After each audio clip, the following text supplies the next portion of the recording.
sa aming panalangin po sa inyo. Ngayong gabi, ihantayin niyo po ang mga puso, Panginoon, sa pakikinig po ng inyong salita.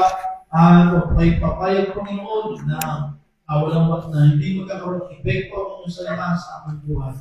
Lord, kami rin po, Panginoon, ay humingi at nagmamakaawa sa inyo na inyong salita ay magkaroon ng epekto sa aming buhay. Ito, Panginoon, ay magkaroon ng influence sa ibang mga tao. At Panginoon Diyos, gagawin po namin ito upang tulalahin ang inyong dakilang pangalan. Hindi po ang aming sarili, ang siyang maitataas. Patawad po sa inyong magkulang po yung kasala, Diyos po maging mga awit po Diyos. Pangalan ni Jesus. Amen. Stay your seats. Maingat po natin ang spell namin.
Amen. God's been good. Amen?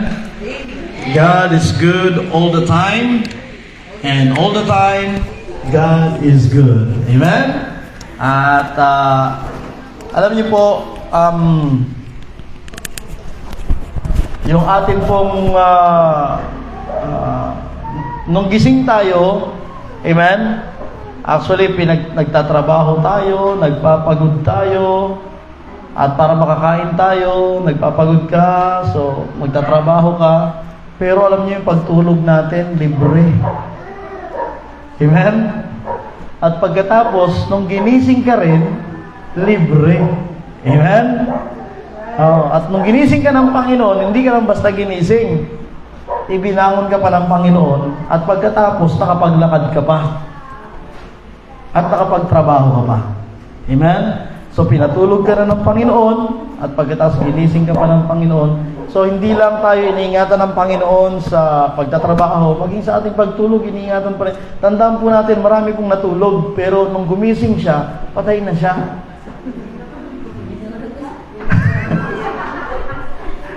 Malalim yun, mga kapatid. Nung namulat siya, di ba? Namulat siya. Bakit maliwanag? Sa isang ligtas yun, ha? Pero sa unsaved, bakit may apoy? Ayun yun, mga kapatid. Remember, that sabi ng Bible, to be absent from the body is to be present with the Lord. Sa mga ligtas. So, anong ibig sabihin nun? Pag unsaved, kung absent siya sa katawan, nasaan siya? Present sa impyerno. Pero salamat, tayo ay ligtas. Kaya nga pag natutulog ka, wala kang inaalala eh. Magising ka man o hindi. Alam mo na pag ikaw ay sakaling bawian ng buhay habang natutulog, pagmulat mo, kasama mo na ang Panginoon. Yung hinahangad-hangad mo na makikita mong mukhaan. May awitin yung same na eh. Makikita kang mukhaan. Ano kaya itsura ng Panginoon, ano? Bagamat siya ay nung nagkatawang tao ay sa Hudyo, ay ang kagwapo nun. Tama? Makikita natin ang Panginoon mas perfect kaysa sa mga ibang mga Hudyo ngayon. Amen? Yung itsura niya. Siguro, ito yung ilong niya, no? Bihira. Mapapahawa ka siguro sa ilong mo pag hawak mo, ay, asaan? Amen? Tapos, siguro pag humarap kami ni Ate Pidon, siguro nakatingala kami gano'n, ano? Pero ganun pa man, mga kapatid, sa araw makikita nating mukha ng ating Panginoon. Amen? Yung mga hinahagulhol mo dito, doon, mukha, doon mismo, pamunas mo na yung kanyang laylayan ng luha mo. Pero sabi ng Panginoon, siya na yung magpupunas eh. Amen? At after that, there shall be no more pain, no more sorrow, no more tears. Amen? Kaya ngayon sinasabing, alam mo yung awitin sa sanlibutan na tears in heaven? Hindi ko alam kung ano ibig sabihin nila doon. Kung yun ba yung tears na pinupupunasan ng Panginoon o emotionally ay siguro ang patungkol sa awitin na yun ay yung kanyang mahal sa buhay sa kalangitan umiiyak para sa iyo. Kasi yun yung awitin nila doon eh, na yung mahal niya sa buhay na namatay, kahit mga unsaved, hindi nila alam kung saved or unsaved. Basta yung kantang yung patungkol doon ay umiiyak yung mahal niya sa buhay sa langit para kasi iniwanan niya yung kanyang mga mahal sa buhay. Pero katotohanan po, mga kapatid, ang isang taong ligtas, pag nandun na siya sa kalangitan, masaya na po siya. Amen? Kasi nasa piling na siya ng Panginoon. At ganoon din tayo, amen? Isang araw makikita natin mukha ng ating Panginoon. Kaya nga, God's been good, mga kapatid. Salamat ng ating Diyos ay buhay, amen? Okay, so ngayong gabi, let's talk about Colossians chapter 2. Tayo po tayong lahat. Colossians chapter 2. Colossians chapter 2, basahin po natin ang verses Colossians chapter 2, sorry. Colossians chapter 3, basahin po natin ang verses 1 to 9. Verses 1 to 9. Ito po ay mga bagay na dapat ihanda natin ating sarili sa pakikinig ng kanyang salita, especially sa chapter na ito mga kapatid, sapagkat talagang ito po ay tatarakan talaga tayo dito ng Panginoon. Okay, andyan na po kayo? Okay, basahin po natin verses 1 to 9, ready, go.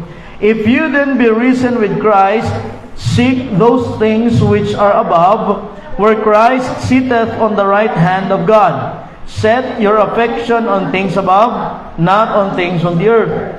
For you are dead, and your life is hid with Christ in God. Okay, note niyan. Your life is hid with Christ in God. Verse 4. When Christ, who is our life, shall appear, then shall you also appear with Him in glory. Mortify therefore your members which are upon the earth. Again, yung members na tinutukoy dyan is yung member ng katawan natin. Mortify it. Pag sinabing mortify, ano nga yung mortify? Saan ginagamit yan? Saan? Ha? Saan ginagamit yan? Yung mortify your body. Saan? Pag sinabing saan? Ayan, sa morgue. Oh, dapat patayin talaga, mortify, linisin. Oh, talagang lilinisin yung katawan. Oh, ganun din sa atin. Mortify therefore your members, ready, which are upon earth, diretso. Fornication, uncleanness, inordinate affection, evil concupiscence, and covetousness, which is idolatry. For which things sake the wrath of God cometh on the children of disobedience, in the which you also walked sometime when you lived in them. But now you also put off all this, anger, wrath, malice, blasphemy, filthy communication out of your mouth. Lie not one to another, seeing that you have put off the old man with his deeds. So binanggit na rin dyan yung mga earthly affections or earthly things or the desires of or the lustful desires. Naandyan pinakita sa baba. Pero ang sabi ng Panginoon, ang ating text mga kapatid, golden text natin is yung verse 2, set your affection on things above, not on things on the earth. Why? Sapagkat sabi dito sa verse 1, we are risen with Him. Remember our last lesson or a previous lesson that we are buried with Him and risen with Him. Na nagpapatungkol sa ating spiritual resurrection at yung buried with Him na nagpapatungkol sa ating old sinful nature or our old lives ay dapat yun ay kalimutan na, dapat patay na, dapat ilibing na. Amen? And now, Apostle Paul urges us to shift our focus away from earthly desires and distractions and instead pursue spiritual things. Amen? Na sinasabi ng Bible, things above. Tayo po muna ay manalangin. Dakilang Diyos na makapangyarihan sa lahat. Maraming salamat po sa gabing ito, pagpalain niyo po ang pangaral po ng inyong salita. Kayo po manguna sa amin, Holy Spirit of God. Ipaunawa niyo po sa amin at ituro niyo po sa amin anong nais niyo pong gawin namin sa pamamagitan po ng inyong mga salitang ito na ipinahayag po sa amin at ipapahayag pa sa amin. Holy Spirit of God, please illumine us through Thy Word. And personally, Lord, I pray to please empower me. Give me wisdom. Nais ko po, Panginoon, Ikaw ang maitaas, Panginoon, di ang aking sarili. Itago niyo po ako sa inyong likuran at sa inyong kabanalan, Panginoon. Sawayin niyo po ang paggawa ng kaaway. I just want to be a blessing to your people, O God. In Jesus' name we pray. Amen. Please take your seats. At mga kapatid, seryosong usapin po ito sapagkat alam po natin, tayo po bilang mga mananampalataya, andyan pa rin po tayo sa ating old sinful nature. Makinig kayo maigi, dapat maging masinop tayo, maging diligent tayo sa pakikinig, maging attentive po tayo, sapagkat ito po ay labanan ng ng ating spiritual life. Hindi ka na lang namumuhay sa iyong physical. Hindi na lang tayo namumuhay sa ating katawan o sa ating mga pangangailangang physical. Ang labanan natin ngayon ay dalawa na, yung physical mo tsaka yung ating spiritual, sapagkat ikaw ngayon ay buhay na spiritual. Remember, we are risen with Christ. We are now spiritually alive. And if you are spiritually alive, ang dyablo ay he is always after you. Yan ay sumusunod sa atin, mga kapatid. Yan ay yung nagbabantay. Inaabangan tayo para sa ating ikababagsak at para sa ating ikasasama, para sa ating ikalalaglag bilang Kristiyano, sapagkat yan lang ang magagawa ng dyablo sa panahon at sa mga ligtas. Ang mga ligtas, are you saved? Hindi ka na niya kayang dalhin sa impyerno. Wala na pong kapangyarihan ng dyablo na ikaw ay ibalik doon sa kahatulan sa impyerno, sapagkat ikaw ay bayad na ng banal na dugo ng ating Panginoong Jesucristo, and that is eternal life.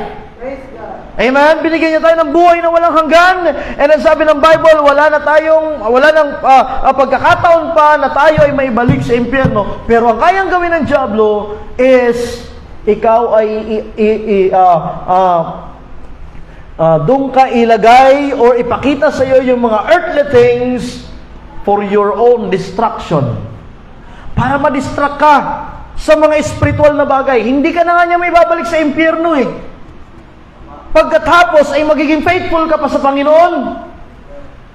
Hindi na nga kita may babalik sa impyerno. At least ikaw ay maging masira yung iyong relasyon sa Panginoon. Masira yung iyong testimony sa harapan ng Diyos at the same time sa harapan ng tao.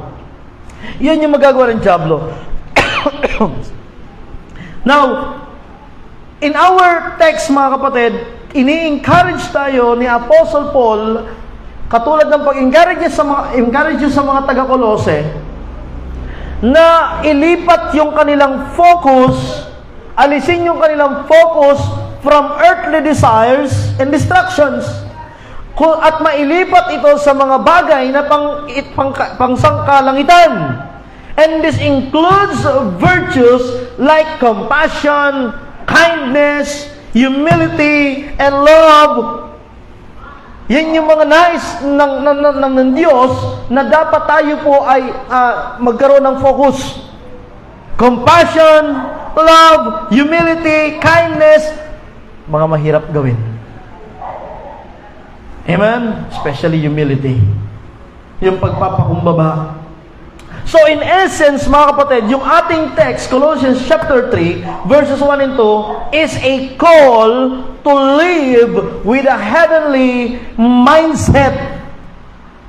Amen? Remembering that our lives are now hidden with Christ in God.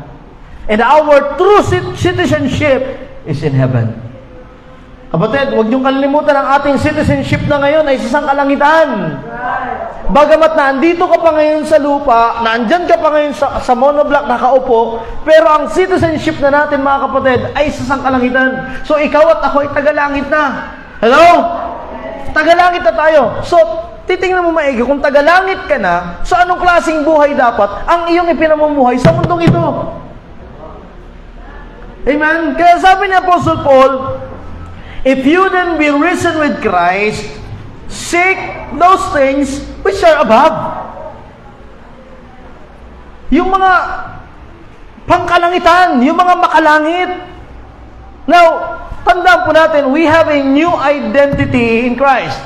And our identity requires a new affection. Okay? May bago ka ng identity. Yung dating ikaw, hindi na yan ikaw. Kaya pag doon sa bahay ninyo, sa klase ninyo, sa barkada ninyo, ay dapat makita talaga na hindi na ikaw yan yung dating ikaw na kilala nila. Dapat masabi mo sa kanila, hindi na ako ito. Amen? Sapagkat ako ay meron ng bagong identity. And that new identity, remember that we are born again. Amen? Tayo ay pinanganak na muli. At tayo po bilang meron ng bagong identity, it requires a new affection.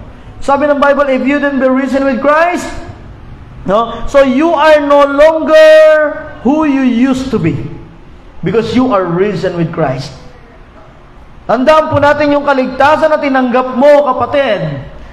Yung kaligtasan na tinanggap natin, our salvation brings a change not just in destiny, but in desire. Hindi lamang yung destinasyon natin ang binago ng ating kaligtasan, mga kapatid.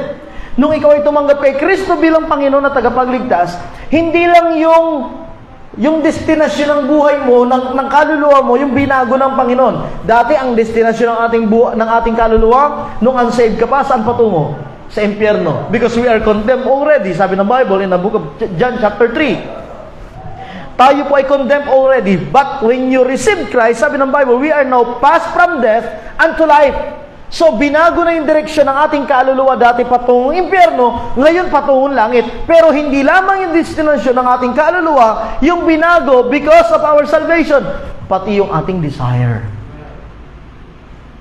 Amen? Our desire, mga kapatid. Now, tingnan niyo po in Philippians chapter 3, verse 20. Philippians chapter 3 and verse 20. Ito na ngayon yung buhay natin. In Philippians chapter 3 and verse 20, sabi ng Bible, for our conversation is in heaven. Kita niyo yun? Our conversation is in heaven. Nasa lupa po ang mga taga-Pilipos nito, Pero ipinasulat ng Diyos para sa mga taga-Pilipos, para sa mga taga-Pililya ng mga anak ng Diyos, that our conversation is in heaven. Yung ating buhay, pamumuhay, conversation, our life, okay, is in heaven. Nandito ka sa lupa, pero dapat ang buhay mo ay pang makalangit. Dahil doon tayo, parang habang namumuhay ka dito, yung pagsusulit nasa langit. Naandun yung record. Amen? Hindi na tayo namumuhay sa mata ng tao. Primarily sa mata ng Diyos. Mga kapatid, we are citizens of heaven. So our heart should be there too. Amen? Hello? Kung tagalangit na tayo, dapat nandun din yung puso natin. Huwag po nating ililibing yun dito sa pangkalupaan, mga kapatid. A person who becomes a citizen of another country begins to learn the laws, customs, and language of that country. Ganon din, mga kapatid, when we are born again, we begin to orient ourselves toward heaven. Ikaw ay pinanganak na sa pamilya ng Diyos. Ikaw ay sa pamilya ng Diyos at ikaw ay tagalangit na, i-orient mo na yung sarili mo, kapatid, toward heaven. Ano bang buhay meron sa langit? Ano ba ang nais ng Diyos na maging buhay ko habang nandito ako sa lupa? Remember Paul, after his conversation in Philippians chapter 3 pa rin, verses 7 to 8, sabi dito sa verse 7 to 8, yea, about what things were gained to me, Philippians chapter 3 verses 7 to 8, but what things were gained to me, those I counted loss for Christ.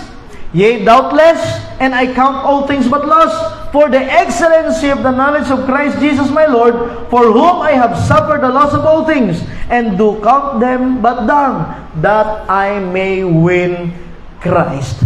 Kita mo yun? After Paul's conversation o conversion, after siya ay maligtas, Paul's entire affection shifted from status and power to Christ and His mission.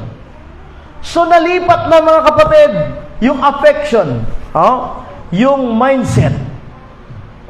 Hindi lang mindset yung affection, mga kapatid, mamaya makikita natin. It is a combination. So, kapatid, kung may bago ka ng identity, it requires a new affection. Amen? Hindi na dapat yung dating desire na meron ka nung unsaved ka pa. Dapat ang desire mo na ngayon, makalangit na. Hindi na, kapatid, hindi na yung ang desire mo dati mag-artista ka eh. Ngayong ligtas ka na, mag-artista ka pa rin. Yung pa rin ang desire mo. Dati ang desire mo maging tanyag, maging sikat, hanggang ngayon pa naman, yung pa rin ang desire mo maging tanyag. Na magwiwiting. Kapatid, dapat iba na, naiiba na yung desire natin. Amen? And you know, seek things or seek the things above intentionally. Intentionally. Oh. It requires affection. Amen? At ano sabi dyan? Ano sabi dyan? Set your affection on things above. But you need to seek these things above intentionally. Hindi po yan yung kusa na mararamdaman mo na lang, oh, ba't parang hinahanap? Saan ako dinadala nito? Oh, parang pupunta ako sa kalangitan. Parang nababago na yung buhay ko.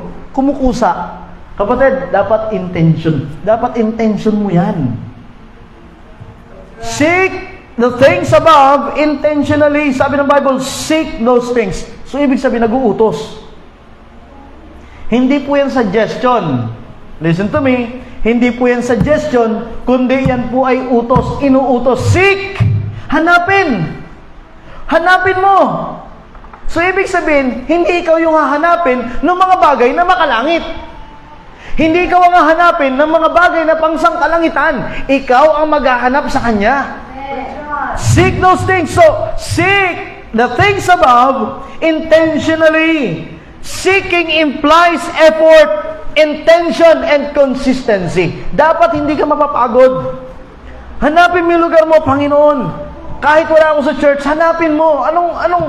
Paano ko mahanap ang mga bagay na makalangit dito sa school namin? Paano ko hanapin yung mga bagay na makalangit dito sa bahay namin? Paano ko hanapin yung mga bagay na makalangit dito sa trabaho ko? Paano ko hanapin yung mga bagay na makalangit dito sa sanlibutan? Kapatid, it implies effort, intention, and consistency. This is not passive suggestion, mga kapatid. It is an active pursuit. So, we need to prioritize prayer, Bible reading, worship, and heavenly-minded decisions. Huwag ka nang basta-basta magde-decision ngayon. Yung magustuhan mo lang. Hey, psst, Pogi, kamukha ko. Dito ka, dito marap. Tigilan mo yan, makinig ha.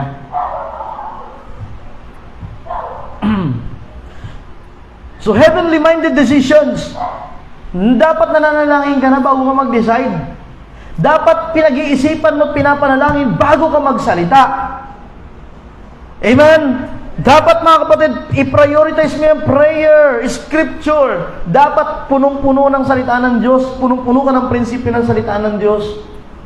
Dahil kapag hindi ka punong-puno ng prinsipyo ng salita ng Diyos, manggagaling sa iyong sariling kaisipan ng iyong sasabihin at ang iyong mga desisyon. Intention. Dapat ito ay intentional, mga kapatid. Tandaan po natin, ang mga treasure hunters ay hindi po yan pumupunta, hindi po yung hinahunt nila yung lumalapit sa kanila. Kailangan nila ng mga tools, kailangan nila ng maps, and kailangan maging intention nila yung focus. They need intense focus. So if they seek earthly treasure with such passion, na kahit na sila'y guhuan ng lupa doon sa ilalim, makuha lang yung mamasita. Ano? Ay, Yamashita pala. Akala ko mamasita. Okay? Parang ano yun ah? Ano ba yun? Parang oyster sauce yun eh, no? Oo nga, no? Okay. So, para lang makuha yung mga bagay na yan, kahit magguhuan sila ng lupa, mamatay sila dyan sa ilalim na yan ng lupa na pang dito lang naman nila mapapakinabangan. Amen? Kung yan nga, mga kapatid, ay talagang nagpo-focus po sila, they search, they hunt with such passion, how much more should we seek the things of God? Kaya nga yung mga choir members, dapat talaga bibigyan mo ng time yan. Dapat talaga mag-e-effort ka. Dapat intentional ka dyan. Teka, meron kaming schedule, meron kaming practice, gagawin namin ito. Amen? Siyan yung mga heavenly things.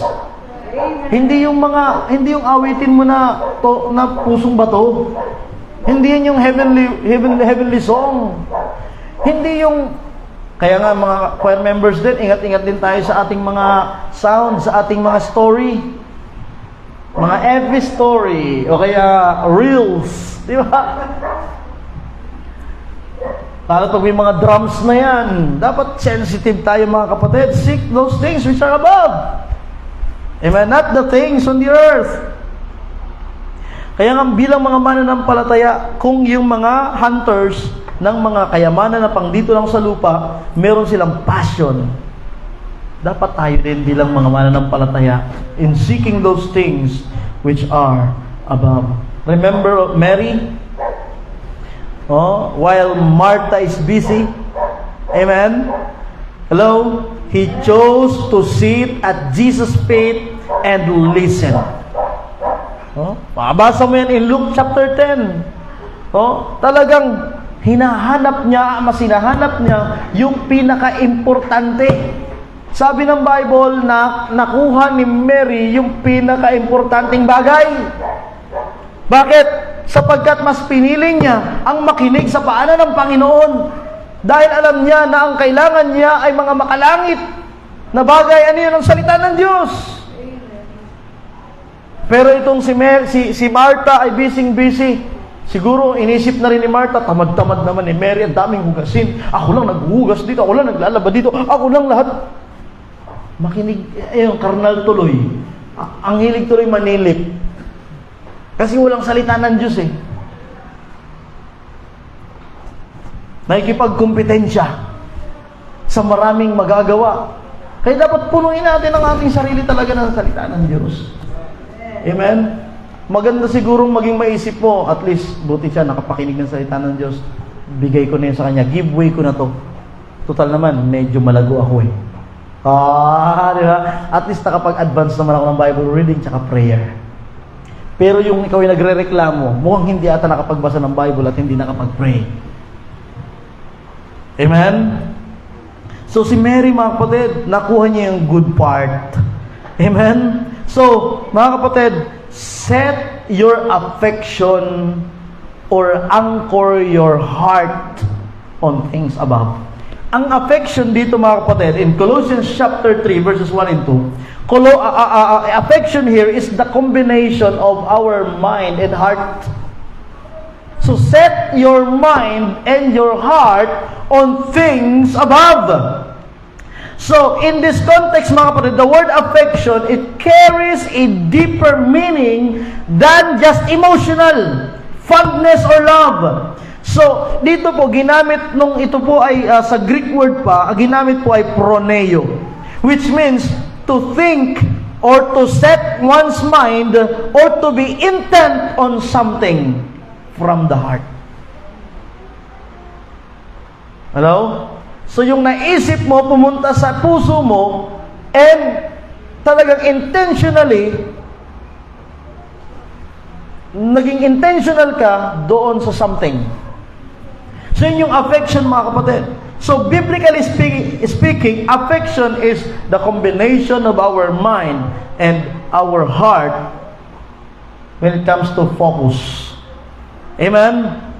Now, a heart and mind that heart and mind, your heart and mind, my heart and my mind should aim at heavenly and godly things. Should aim. Yun ang i-aim natin. Kaya talaga, tayong mga mananampalataya, kailangan mapagbantay tayo. Bantayan mo yung emosyon mo, bantayan mo yung salita mo, bantayan mo yung kilos mo, bantayan mo yung desisyon mo. Dapat i-aim natin, ito ba ay heavenly, ito ba ay godly? Amen. Dahil lahat yan ang galing sa isip mo at sa puso mo. At bilang mananampalataya, dapat maging intentional tayo dito. Our heart and mind should aim heavenly things and godly things. So this verse, our text, is instructing us to intentionally direct our thoughts, priorities, and desires toward spiritual matters or things above, rather than being consumed with earthly or worldly concerns.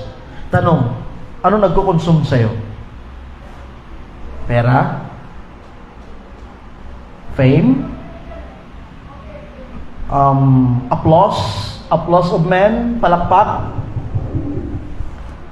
Kapatid, wala tayo sa competition. Amen? Bilang mga mananampalataya, hindi tayo nakikipag-compete. Wala tayo sa competition, kaya dapat ngayon, bata pa lang, maaga pa lang, ay dapat bantayan natin ang ating sarili sa ating paglilingkod sa Panginoon, sa ating buhay Kristiyano. Hindi tayo nakikipag-compete sa kapatiran. Hindi dito yung pagalingan, mas magaling siya, ako hindi. Mas marami siyang nagawa, ito mas kaunti. Mas marami akong binigay, ayun kaunti. Ako mas mapagbigay, siya madamot. May kompetisyon. Wala tayong kompetisyon, amen? Sapagkat bawat isa sa atin should give account. We should give account of ourselves to God, mga kapatid.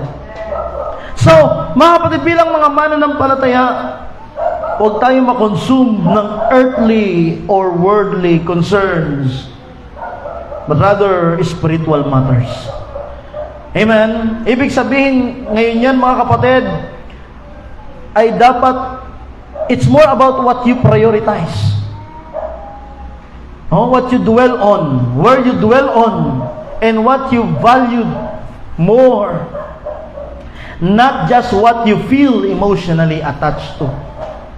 Hindi dahil sa yung ano lang yung nararamdaman mo at nagiging emotional ka. No. Titingnan mo maigi yung priority mo. Saan ka nagde-dwell sa mga bagay na yan? Ano ba yung mas binavalue mo? Anong oras ang binavalue mo? Mas valuable ba sa iyo yung oras mo ng pag-FB? Mas valuable ba sa iyo yung pagbabasa mo ng textmate mo kaysa sa text sa Bible? Mas valuable ba sa iyo yung pagtawag ng tropa mo, tara gala tayo, tara G? O mas binavalue mo yung pagpunta sa church? Anong priority mo? Mas priority mo ba yung mukha mo? Kaya ang dami mong bibilhin ng mga pangtapal sa kapangitan. Di ba? Ba't mo tinatapalan yan? Kaya ma-offend ha. Biro lang yon. Pero, tingnan mo, no? Wala namang masama dun ha. Nakakalungkot nun kung nakakabili tayo ng mga bagay-bagay para sa sarili natin. Pero sa gawain ng Panginoon, napapabayaan natin. Amen? Hindi masama yan. Tapalan mo yan, isang tangkal. Make sure na dapat mas valuable sa iyo yung gawain ng Panginoon. Anong hinahanap natin, mga kapatid? Kaya nga, to set means, pag sinabing to set your affection on things above, to set means to fix or to establish or to anchor your mind and heart on things above. Dapat doon yun nakakapit. Dapat doon yun connected. Ikaw kabataan. Hey, kayo. Para saan? Ano sa'yo ang ministry? Hindi, bata pa naman ako. Wala lang yan. Anong bata pa lang naman ako? Kung ikaw ay ligtas, ay dapat may value sa'yo ang ministry. Kung ligtas ka. Pero kung unsaved ka, wala talaga sa'yo ang ministry. Amen? Or marahil saved ka, kaya lang talagang immature ka pa rin hanggang ngayon. Dapat pag tumatagal tayo, 2 taon, 3 taon, 4 na taon, ay dapat nagmamature naman tayo bilang isang Kristiyano. At paano mangyayari yun? If we set, or if we fix, or if we establish, if we anchor our mind and heart on heavenly things. Earthly things are temporary and distracting, but heavenly things are eternal.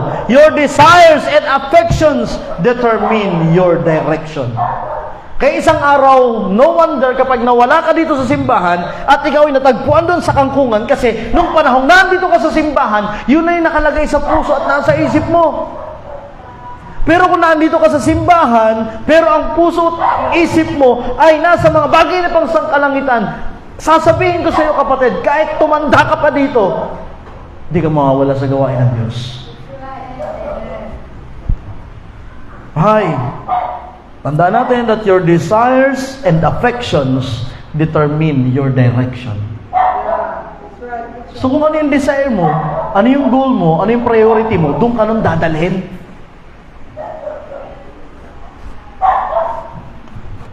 Ano ang priority natin? Anong desire mo? Nasaan ang puso't isipan mo? Yung affection mo? Na-iset mo na ba yan?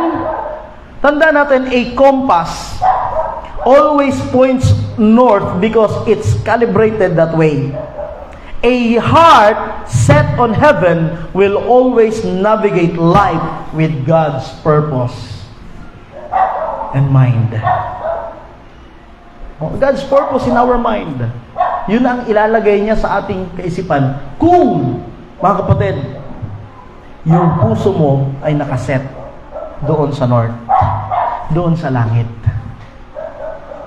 Amen?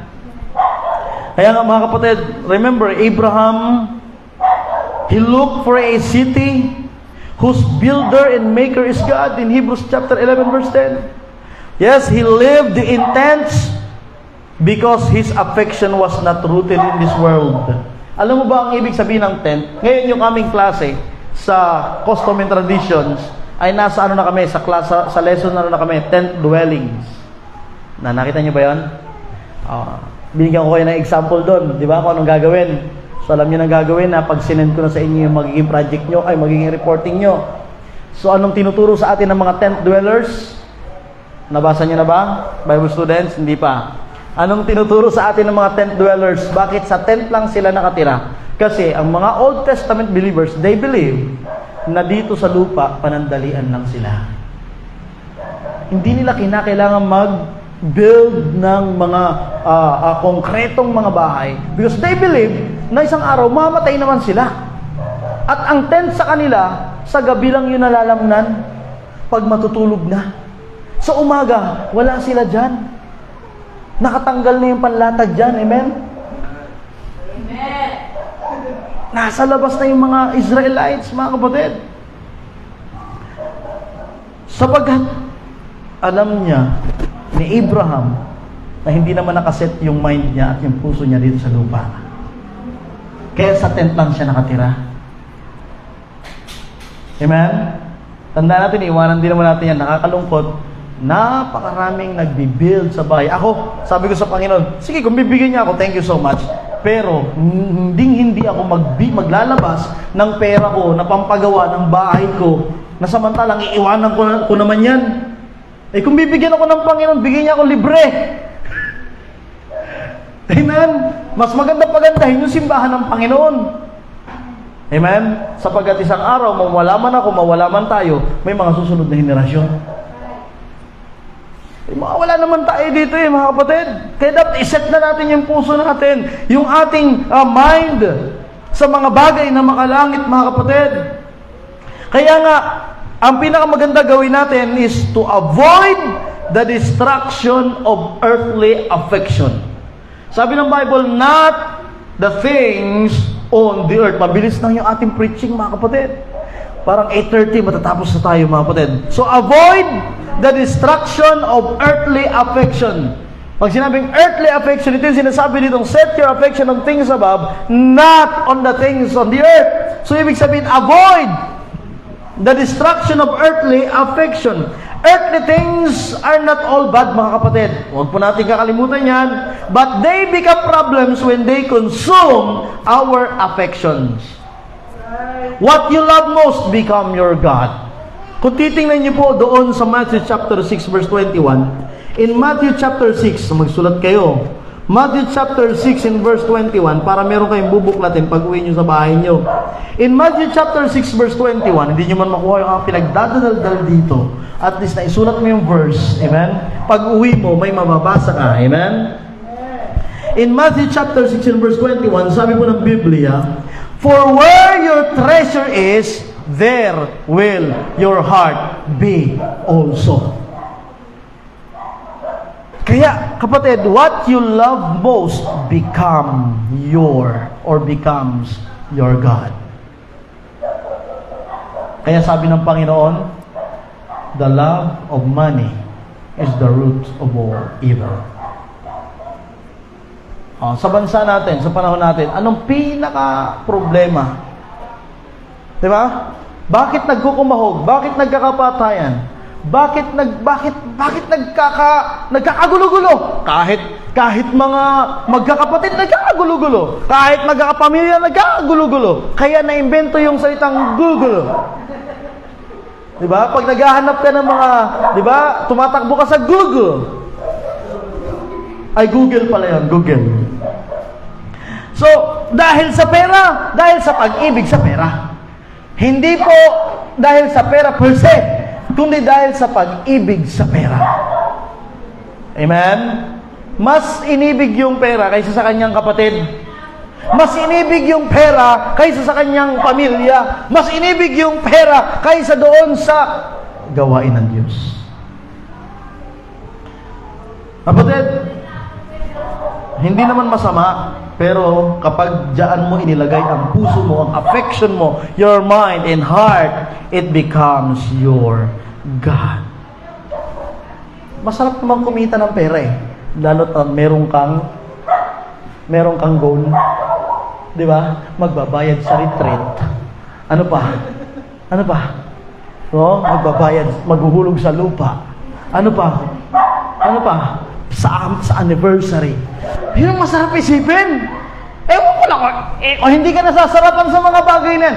Ako, personally, ako ay excited mga kapatid na ako ay padaanan ng Panginoon ng mga provision kasi ako alam ng Diyos, lalagay ko yan sa gawain ng Panginoon. Kaya sabi ko, sige Panginoon, padaanin mo sa akin. Kung ayaw nila sa kanila, sa akin mo ipadaan.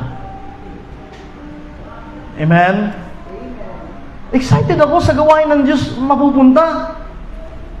Yun lang ang kulang sa atin mga kapatid. Yung iset mo yung puso mo at yung kaisipan mo sa mga bagay na mahalaga. Ang problema lang kasi natin, yung isip natin, kapag yung isip natin ang naging kalaban mo. Bakit nagiging kalaban yung isip natin? Kasi ikaw yan eh. Di ba? Yung isip mo, ako ba yun nandyan? Hindi. So yung iniisip mo sa akin, ikaw kasi yun. Amen? Lagi nating isipin yan, kaaway natin yan yung ating isip. Kaya sabi ng Panginoon, set your affection on things above, not on the things on the earth. Kaya sabi ng Panginoon, my son, give me thine heart. Ibigay mo sa akin yung puso mo, ako mamamahala niyan. Kasi pag hindi ako ang namahala niyan, ikaw ang mamamahala sa puso mo, mananatili yan dun sa hungkag na puso. Sirang puso. Kaya nga mga kapatid, tingnan mo si Lot's wife. Anong pangalan ni Lot's wife? Lot's wife. Wala. Hindi mo sila pangalanan. Yung si Joshua, kaninong anak siya? Sa madre, di ba? Sabi, Joshua, the son of Nun. Hindi po, lugar po yun, mga kapatid. Kung merong hindi pinangalanan, sa Panginoon na yun. Secret things belong unto the Lord our God. Amen? But those things which are revealed, the Word of God belongs unto us and to our children, that we may do all the words of this law, sabi ng Bible. So kung ano yung nandyan, amen? Pero tingnan mo si Lot's wife. Ano nangyari sa kanya mga kapatid? In Genesis chapter 19 and verse 26, ang sabi ng Panginoon, don't look back. Don't look back. Sino may alam sa story ng buhay ni Lot? Di ba? Nung pinili ni Lot na maghiwalay siya ng kanyang tito, Abraham, mas pinili ni Lot yung may mga pailaw. Mukhang maliwanag dun May mga kumukuti-kutitap ba? Tapos maraming tubig dun Pero itong si Abraham, dito lang siya sa bundok. Maganda yung pinili ni Abraham kasi may mga dala siyang yung mga kahayupan niya, dala niya Di ba? Dala niya. Tapos sa mga damuhan, may makakain yung kanyang mga dala-dalang herb. Pero si Lot, ang tinignan niya, may medyo yung plain, yung patag, tapos may mga pailaw. Ano kakainin ng mga hayop niya doon? o siya ang kinain ng kasalanan, mga kapatid. Nagkaasawa doon sila, doon nagkaroon ng anak, pagkatapos pinaglaruan ng kasalanan ng mundo sila doon sa Sodom and Gomorrah. Ngayon, siya po, ang pamilya ni Lot, or si Lot, at ang kanyang pamilya ay ni-rescue ni Abraham, Tito Abraham. Pero hindi lang ni Abraham, dahil siya ay humingi ng tulong sa Diyos. Panginoon, please, sige, kung meron diyang 20 mananampalataya, ililigtas ko yan. Panginoon, paano kung 10 lang? Sabi ng Panginoon, sige. Hindi ko alam kung ganun yung expression ng Panginoon, ha? Pero sabi ng Panginoon, sige, kung may 10, ililigtas ko yan. Ano makikita natin doon? Ang lakas ni Abraham sa Panginoon. Ikaw ba, nakikipag-discourse ka rin ba sa Panginoon? Nakikipag-bargain ka ba sa Panginoon? Nasubukan mo na ba yon? Sapagkat yun ang gusto ng Panginoon, yung nakikipag-bargain tayo sa Kanya, namumubo ang Panginoon. At dahil sa panalangin ni Abraham, tinupad ng Diyos, iniligtas sila. Ngayon sabi ng Panginoon, okay, walang lilingon sa likod. Bakit? Kasi punong-puno ng kasalanan doon. Andun yung mga earthly treasure. Andun yung mga earthly things. Andun yung kanyang mga awiting shalalala, spaghetti, pababa ng pababa, at hindi na tumaas. Nandun yung mga bakla, yung mga tomboy, nandun. Yung mga pinaglaruan, si lahat.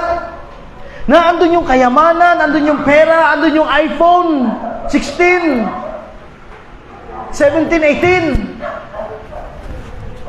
18. Oh, pero Max, andun yung mga earthly things, earthly gain. Sabi ng Panginoon, huwag ka nang lilingon. Ligtas ka na eh. Nasa gawain ka na ng Panginoon. Hello?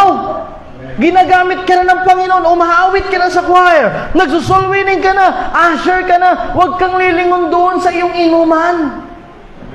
Huwag ka nang lilingon doon sa iyong pinagsisigarilyohan. Huwag ka nang lilingon doon sa mga barkada mo na yayayain ka lang na mag-overnight sa swimming, pagkatapos pag uwi mo, buntis ka na. Nakabuntis ka na. Kung may papatol sa'yo. Paano lumingon ka pa eh? Nilingon mo pa yun eh. Tama. Buti sana kung di ka makikita nung nilingon ka.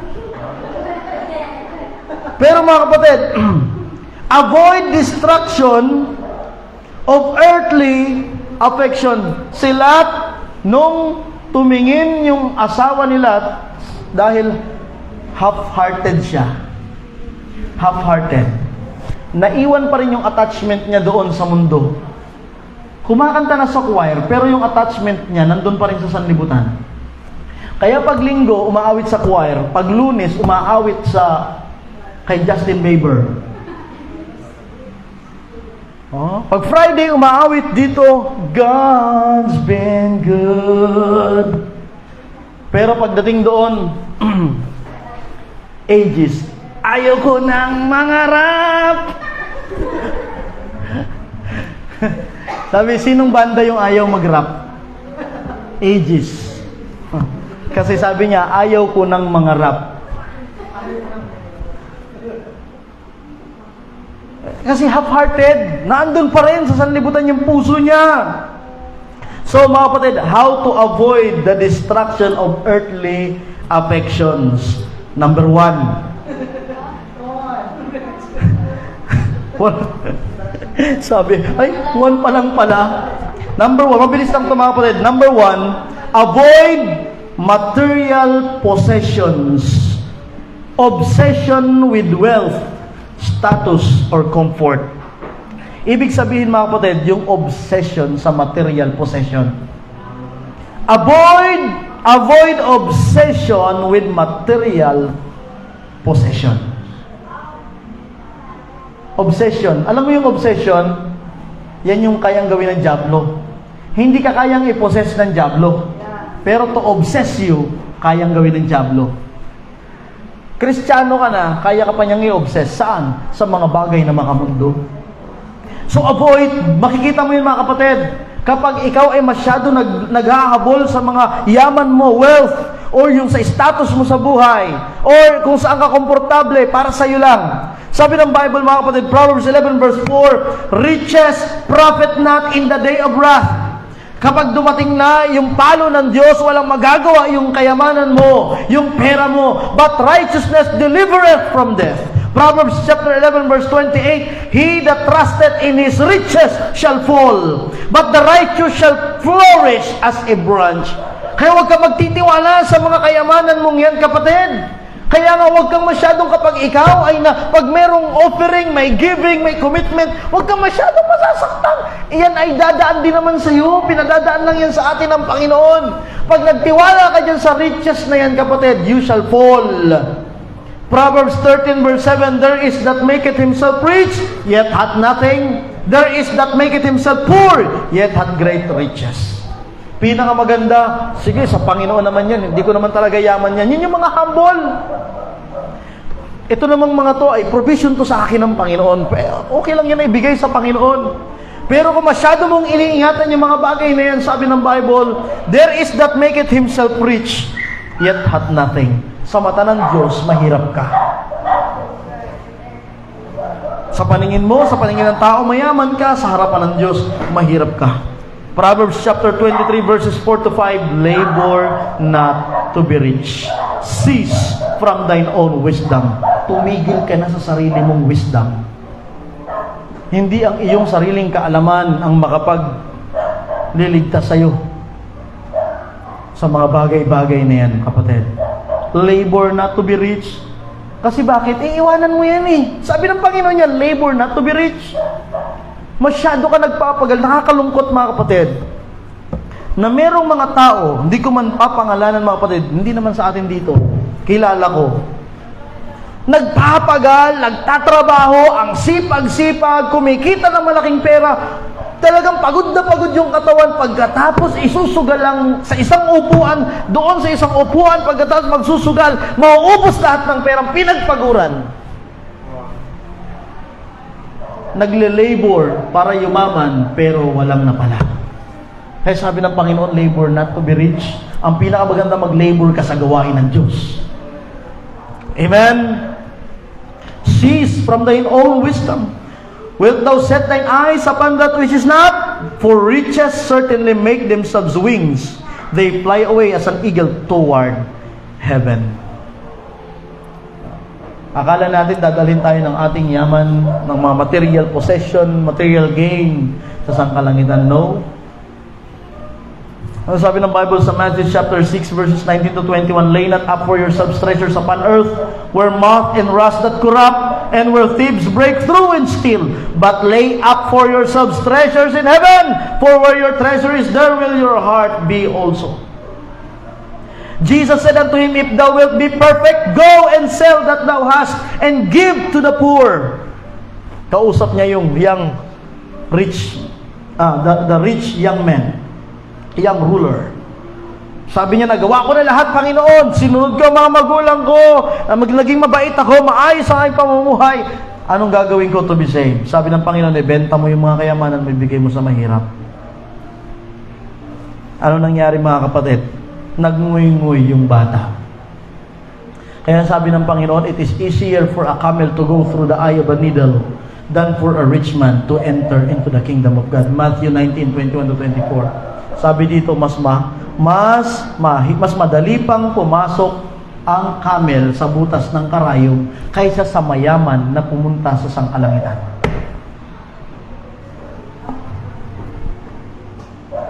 Mga kapatid, anong sabi ng Bible sa Luke chapter 12 verse 15? Take heed and beware of covetousness, for a man's life consisteth not in the abundance of the things which he possesseth. Hindi lang umiinog ang ating buhay, mga kapatid. Sabi diyan, for a man's life consisteth not in the abundance of the things which he possesseth. Hindi lang umiinog ang ating buhay sa mga possession natin dito sa lupa. Hindi diyan umiinog ang buhay mo. Tandaan mo, ang totoong buhay ay ang Panginoon.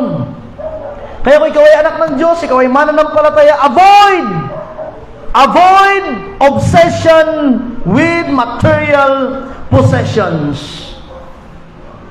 Sabagat sabi ng Panginoon, no servant can serve two master. You cannot serve God and Mammon. Kung ikaw ay anak ng Diyos, paglingkuran mo ang Panginoon. At hindi dalawang pinaglilingkuran natin. For what shall it profit a man if he shall gain the whole world and lose his own soul? Number 1, avoid obsession with material possessions. Number 2, avoid fleshly desires. Fleshly desires, it is driven by lust. Layaw ng laman, pita ng laman. Itong laman mo. Lust, pag sinabing lust, yung laman. Halimbawa, ngayon ay araw ng linggo, pananambahan, mas pinili mo yung higaan mo. Ibig sabihin, ang gumana, yung lust, yung laman, yung pita, yung layaw. Laki sa layaw, Jeprox. Ayan po yan, mga kapatid. So it is driven by lust. Ano pa? Pride or selfish ambition. Ano sabi ng Bible, mga kapatid, sa 1 John chapter 2 verse 16? For all that is in the world, the lust of the flesh, and the lust of the eyes, and the pride of life, is not of the Father, but is of the world. Oh, fleshly desire. Bakit? Titingnan mo maigi, bakit mo ba ginagawa yan? Dahil sa iyong lust? Pag umaawit ka because of your lust, ibig sabihin, umaawit ka dyan para magpasikat lang. Kung ikaw ay nagbibigay because of your lust desire, or your fleshly desire, nagbibigay ka kasi gusto mong maging sikat, ikaw ang pinakamalaki magbigay. Nakikipag-compete ka. Fleshly desire yun. Kung ikaw ay nag-ha-usher, pero fleshly desire, naandyan ka lang para magpa-cute sa mga bisita. Pasok po kayo. Ano pong pangalan niyo, ma'am? Sir, number ko po yan. Ay, number pala. Pangalan po. Ay, fleshly desire. Kung ikaw ay magpapastor fleshly desire, hindi ka tatagal dyan.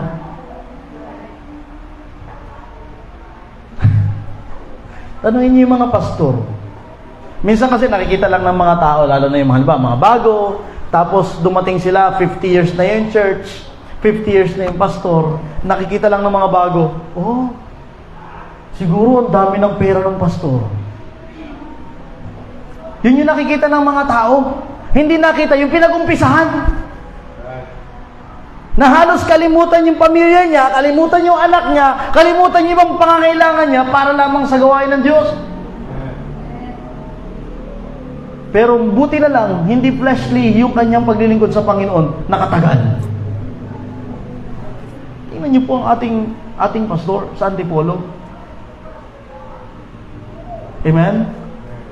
Sasabihin mo, maraming pera. May sakit.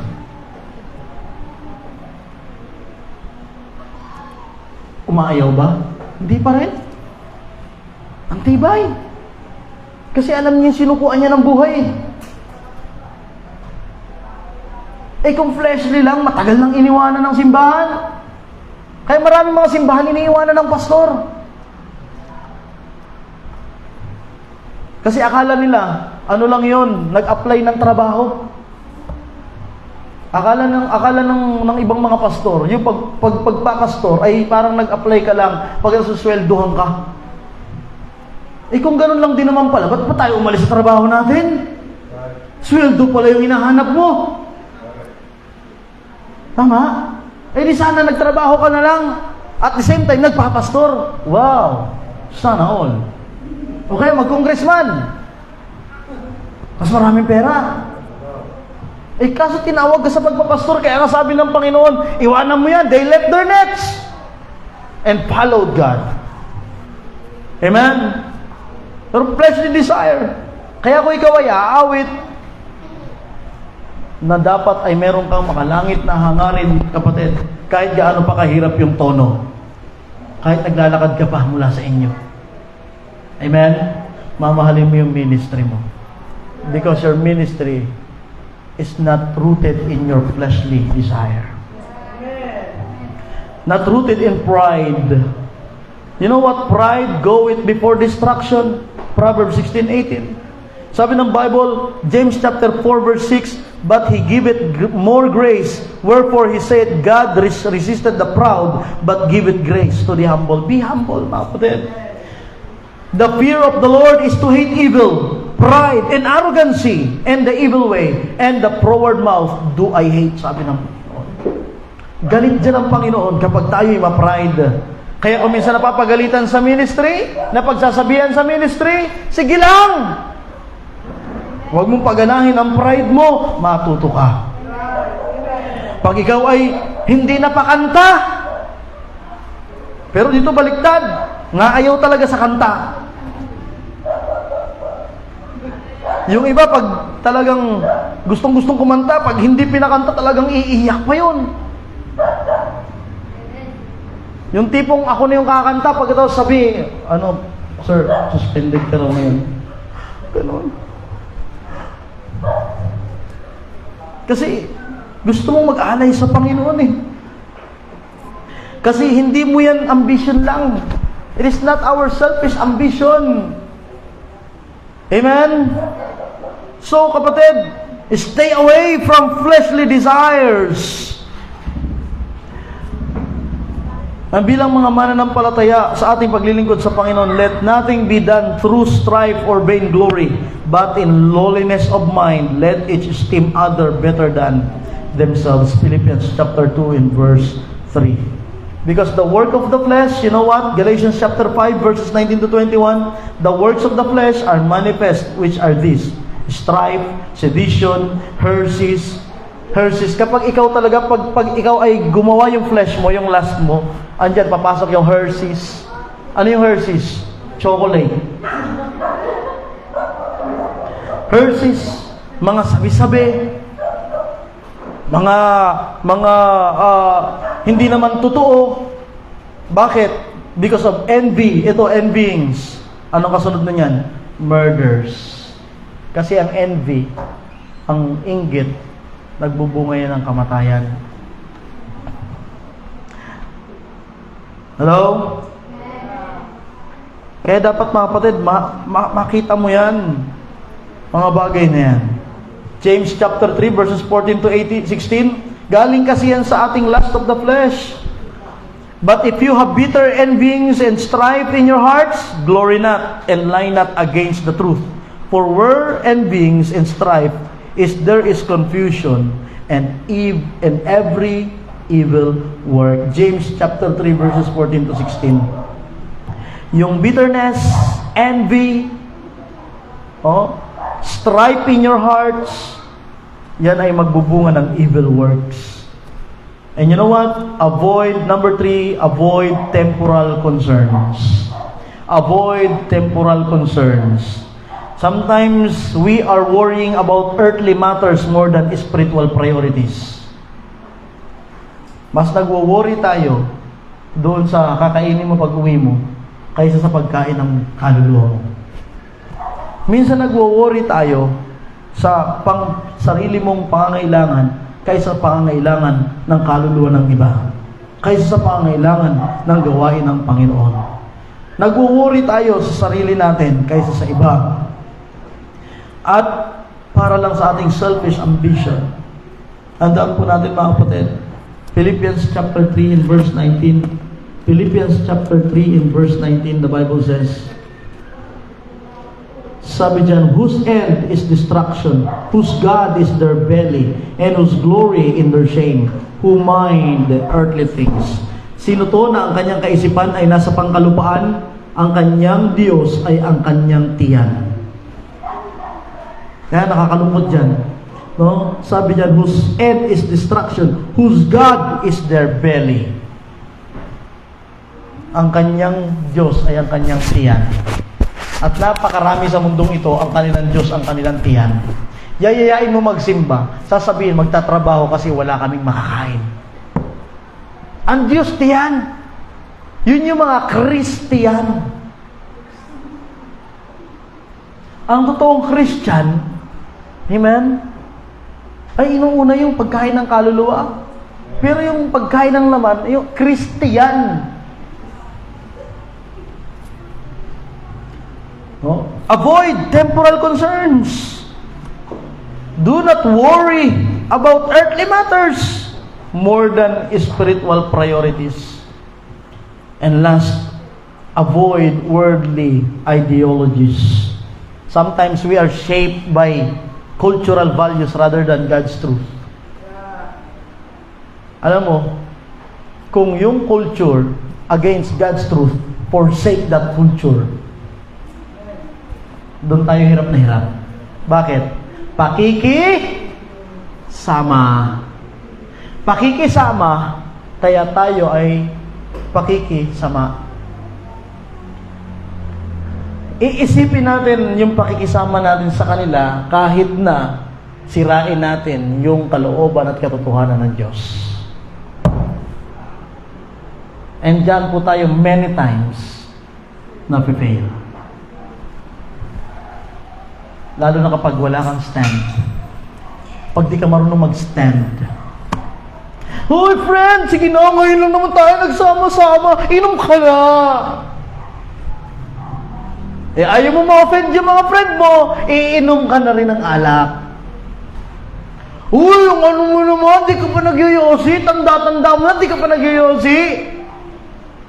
Sige na, minsanan lang to. Ngayon lang tayo nagkita. Yosi ka naman. Pakikisama. Fiesta. Culture. Ano pa? Naglalagay ng palaspas sa pinto. Ano pa? Mga pamahiin. Ano pa? Huwag kang magwawalis sa gabi. Huwag kang tutuloy pag may nakasalubong kang itim na pusa. Oh, hindi maitim na pusa sinabi ko ah. Itim na pusa. Ano pa sabi ng iba? No? Kultura na yan dito. Kultura na yan dito. Makibagay naman kayo kahit Baptist kayo. Kung yung culture na yan, against. Oh, ito yung nakakalungkot. May mga Baptist doon sa Baguio na Baptist din pero nagpakpaktong pa rin. Alam niyo po yun? Ano yun? Patpattong? Yung ding ding ding ding ding ding ding ding ding ding ding ding ding ding ding. Parang ako natuloy yung ano magano yun, magbabahag. Tapos may dalang ewan ko, kawali ata nila yun eh. Ting ding ding ding ding ding ding. Baptist yun. Pero alam niyo po ba yung kultura na yun? Alam niyo po ba yung history nun? Yun pala ay pagtatawag ng spirit, but not the Spirit of God. Kasi doon maraming anito. Tapos mga Baptist yun. Ay, kultura. So avoid worldly ideologies. Kapatid, avoid being shaped by cultural values. But we must be shapen by God's truth, mga kapatid. Amen? Romans chapter 12 verse 2. Ang sabi ng Bible, transform. No? Sabi ng Bible, Romans chapter 12 and verse 2. Romans chapter 12 and verse 2.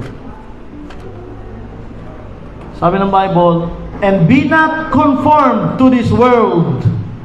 Culture, traditions, worldly culture, but be transformed by the renewing of your mind, that you may prove what is that good and acceptable and perfect will of God. Kaya pinakamaganda mga kapatid, set your mindset, your heart, no?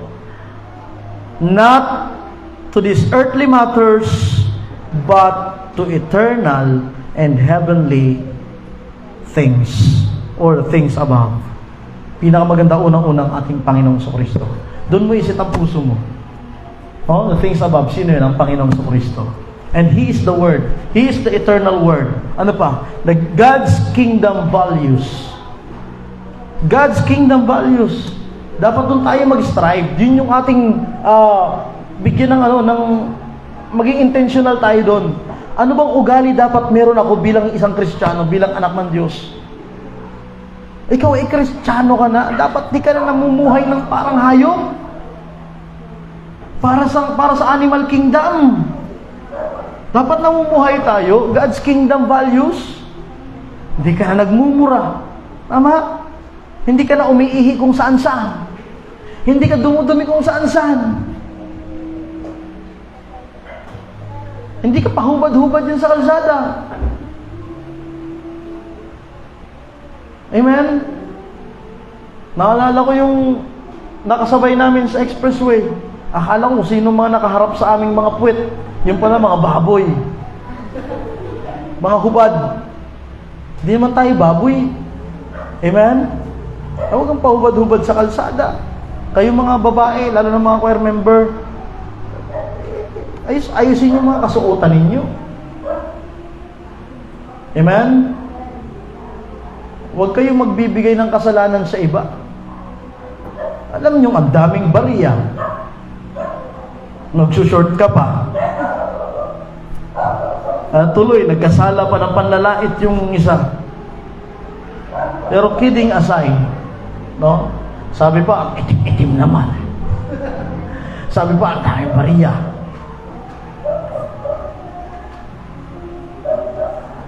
Sabi naman isa, kahit maitim, makinis naman. No? Pag nanasa, panlalait. Kaya mga kapatid, ayusin ang kasuotan. Mga lalaki, huwag pahubad-hubad sa kalsada. Amen? Sa bahay niyo, sige. Gusto mo, lahat. Tanggalin mo. Nasa kwarto mo ikaw, sige. Tanggalin mo lahat. Kayo nasa kalsada, pahubad-hubad. God's kingdom values, hindi animal kingdom. Dapat focus tayo sa eternal life and rewards. Yung reward sa atin ng Panginoon, yung sasabihin sa atin ng Panginoon pag nakaharap na natin siya.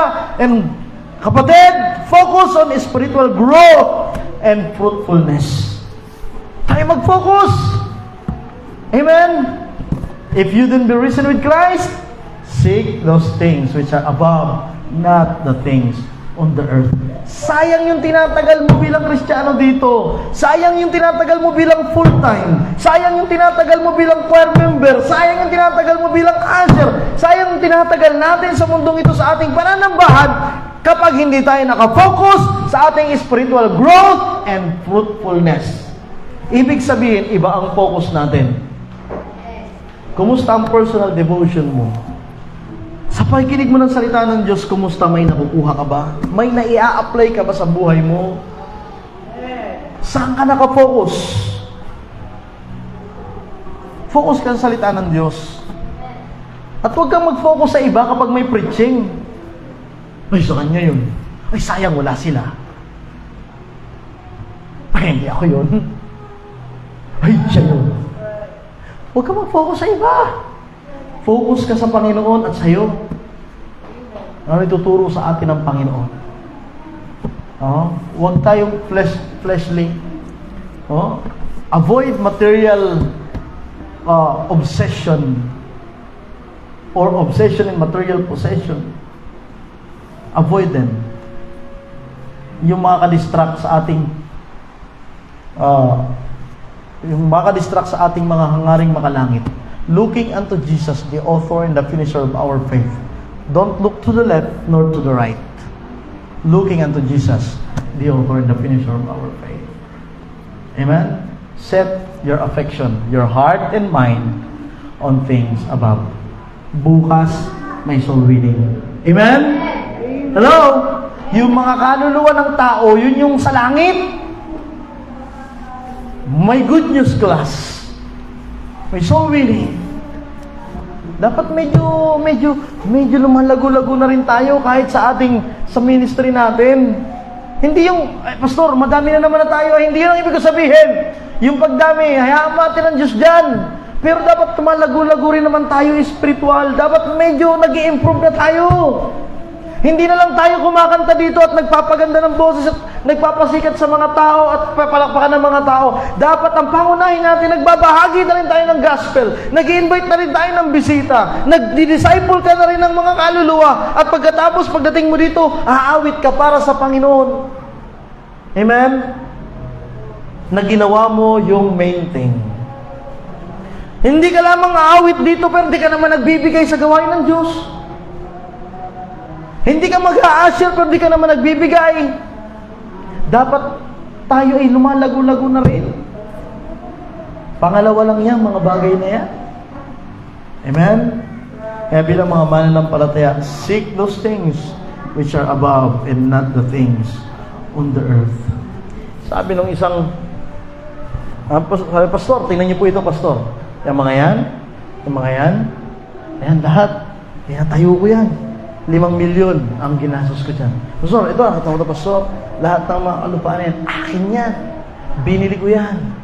Yung mga kotse na yan, mga sasakyan na yan, pastor, yan ay, lahat yan, binili ko yan. Nilagay ko dyan lahat ng investment ko. Yung tindahan na yan, yung shop na yan, yan. Pastor, ano masasabi mo? Sabi ng pastor, mahihirapan ka. Mahihirapan kang mamatay.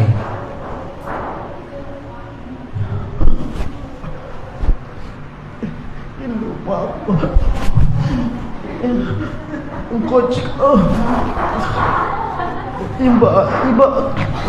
Yung mahihirapan ka mamatay. Mahihirapan kang iwanan ang mundong ito. Bakit? Lahat ng investment mo, puro pang dito lang sa mundo. Pero kung ang investment natin ay mas marami at lahat sa sangkalangitan, excited ka pang pumunta sa langit. Panginoon, kailan ka darating? Panginoon, kailan mo ako kukunin? O kung kukunin mo na ako, Panginoon, so be it! Sapagkat excited ako sa investment ko sa sangkalangitan. Tayo po yung tumayong lahat. Tayo po yung manalangin. Dakilan naming Diyos na makapangyarihan sa lahat. Maraming salamat po, Panginoon. Sa gabing ito, salamat po sa inyong mga salita.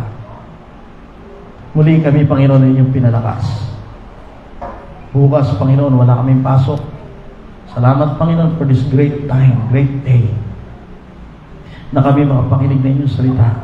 Nawa, Panginoon, ang inyong mga salita naming napakinggan ito. Baunin po namin, Panginoon, muli sa buong isang linggo. Maging sa aming paglilingkod sa inyo, Panginoon, baunin po namin ang inyong mga salita. Purihin ka, O Diyos. Holy Spirit of God, please. Magkaroon nga po ng epekto ang inyong mga salita sa aming pong buhay. Patawad, Panginoon, sa aming mga pagkakamali, sa aming pagbagsak, sa aming mga pagkakatisod. Patawad, Panginoon, sa aming mga maling nasabi. Patawad, Panginoon, sa aming mga maling hakbang, maling nagawa. Ang muli, Panginoon, may kami ng pabor sa inyo na may ayos ulit ang amin pong paglilingkod sa inyo, Panginoon. Huwag po makapanaig ang kaaway. Patawad, Panginoon, sa aming mga lapses, hindi kami nagbabantay. Kayo po mauna sa amin, Panginoon, sa gabi nito. Maging sa aming pang pag-uwi at pagbalik mo dito bukas sa amin pong soul winning. In Jesus' name we pray. Amen. Habang tinutugtog pang awiting paanyaya, tayo po yung makipagniig sa Panginoon. At wag nating hayaan na ang diablo ay palagi na lang siya yung alam mo yung diablo na yan,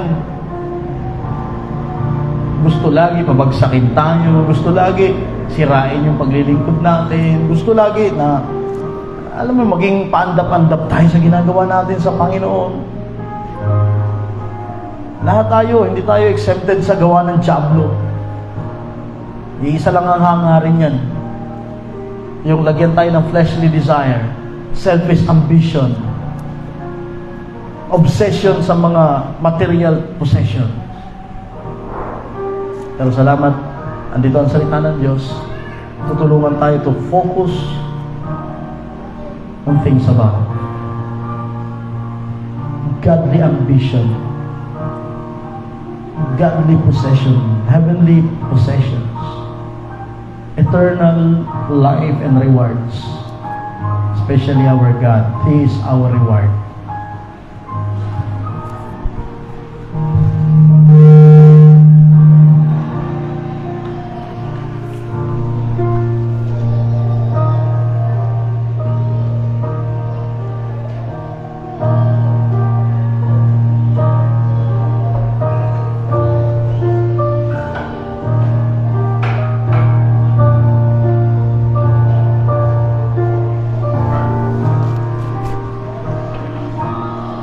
Tayo po yung tumayong lahat.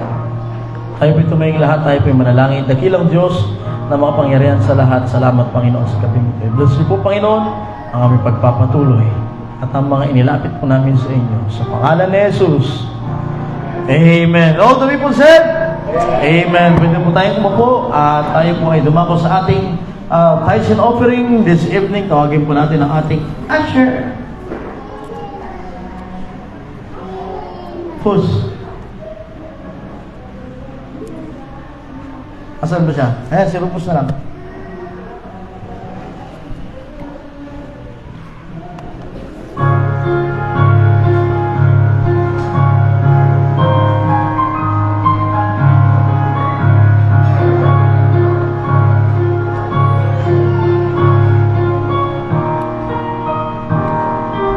Sobre muna, boss.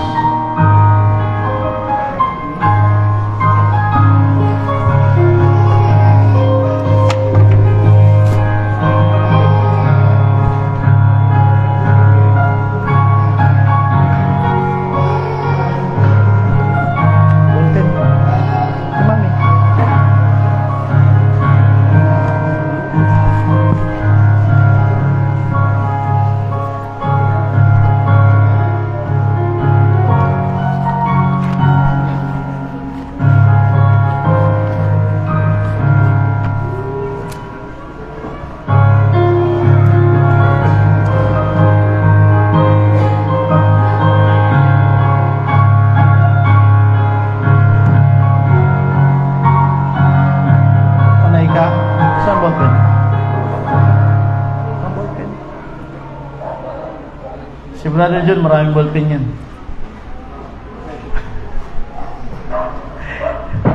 Isang bagang ballpen yan eh.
Okay, tayo po yung mga tumikit. Pagpurihin po natin ang ating offering ngayong gabi. Dakilang Diyos na mapangyarihan sa lahat. Maraming salamat po, Panginoon, sa gabing ito. Kami po ay makapagbibigay ng aming mga alay.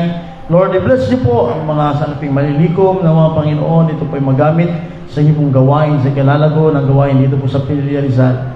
And Lord, we pray that you would bless your people, O God. Balik niyo po 100-fold ang mga pagpapala sa inyong mga anak.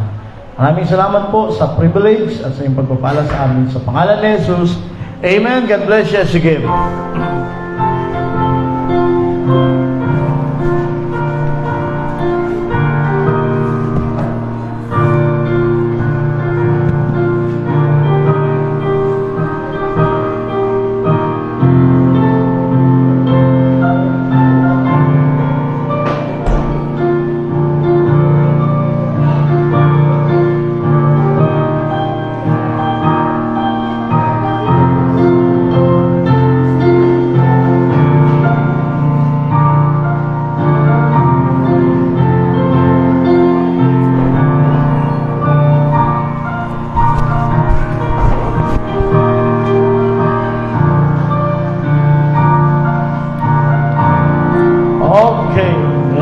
tayo po ay tumingin lahat. Well, are you ready for tomorrow's soul winning? Amen. Sa area, no, yung area natin, Brad Louie, bukas ay ano tayo, no, para madagdagan ulit yung area. At si Chris, ano Chris, handa na ba kayo mag-break ni Louie? Opo daw. Ibig sabihin, naging kayo? Joke lang, biro lang. Kumbaga, maiba ng area si Brad Chris, tsaka si Brad Louie. Brad Jun, Tanay. Tapos, ako po ay CBC Special. Kahit saan. Si Rufus po, CBC Special. Kahit saan sumasama. Okay, so pag-pray po natin na yung mga taga-Malaya ay ma-encourage po ulit natin sa pabalik po dito. Okay, so tayo po ay manalangin. Tayo po yung mukot, pumikit. Let's pray. Heavenly Father, thank you so much for your words. At salamat, Panginoon, muli sa kalakasang espiritual na pinagkaloob niyo po sa amin. Yamang kami, Panginoon, isang araw ay iwanan din naman namin ang mga bagay na ito. Mapatuloy niyo kaming gamitin, Panginoon. Kung sa ganoon ay pagharap po namin sa iyo ay meron po kaming reward na magagaling po sa inyo, Panginoon, at investment na nasa kalangitan. Ako po naniniwala, Panginoon, na nakita niyo po ang aming pangangailangan. At the more na ginagawa po namin ang inyong kalooban, Panginoon, the more na kayo po ay nagsusustain sa amin bilang inyong pong mga anak. Kaya Lord, bless niyo po ang mga gawain pa bukas at i-lead niyo po muli kami sa mga kaluluwa na kailangan ng kaligtasan at bigyan po kami ng mga visitors and baptism for Sunday worship service. At i-bless niyo po ang inyong mga anak, Panginoon, mga kapatiran, ay bigyan niyo po ng maimbing na tulog, kapahingahan at ibangon niyo po bukas ng may kalakasan at excitement, Panginoon, na maglingkod po sa inyo. At patawad po sa mga pagkulang pagkakasala, for this I ask in Jesus' name, Amen. Praise the Lord and God bless you all. Maestro, ay, ano yan bro? Ay, may ano daw pala, may chicha.